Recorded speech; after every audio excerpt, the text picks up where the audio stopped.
Həzrəti İmam-ı Cəfər-i Sadiq əleyhissalamın məzlumanə şəhadət gecəsidir. İmam-ı Sadiq rəisi məzhəbdir, biz Cəfəri məzhəbindəyik. Allahdan istəyirəm ki, bizləri o Həzrətin həqiqi şiyələrindən qərar versin.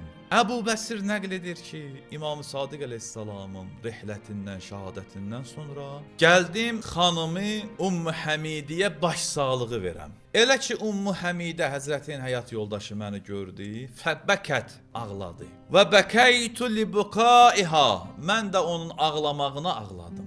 Ondan sonra Həmidə mənə dedi: "Ey Əba Muhammed, əgər Həzrətin şəhadəti vaxtında olsaydın, o Həzrətdən çox təəccüblü bir şey görərdin." Şəhadət anında Həzrət mübarək gözlərini açdı.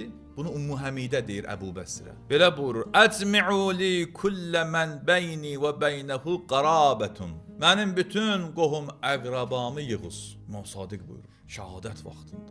Ailə üzvlərimi, qohum əqrabamı, o adamlar ki, mənlə onun arasında qohumluq var, hamın yığın. Cəm ediyoruz bir yerə. Deyir biz də bütün qohum əqrabanı yığdıq bir yerə. Ondan sonra Həzrət onlara bir nəzər saldı, baxdı və belə buyurdu: "İnnə şəfaətənə la tənalu mustaxiffən bis-salah." Məşhur hədisdir bu. Həzrətin sonuncu hədisidir. Həzrət buyurdu ki, biz Əhl-i Beytin şəfaəti namazı yüngül sayanlara, namaza əhəmiyyət verməyənlərə yetişməyəcək, nəsib olmayacaq. Allah'ın verirəm öz izzət kərəminə dünya və axirət bizi Həzrətdən ayrı salmasın.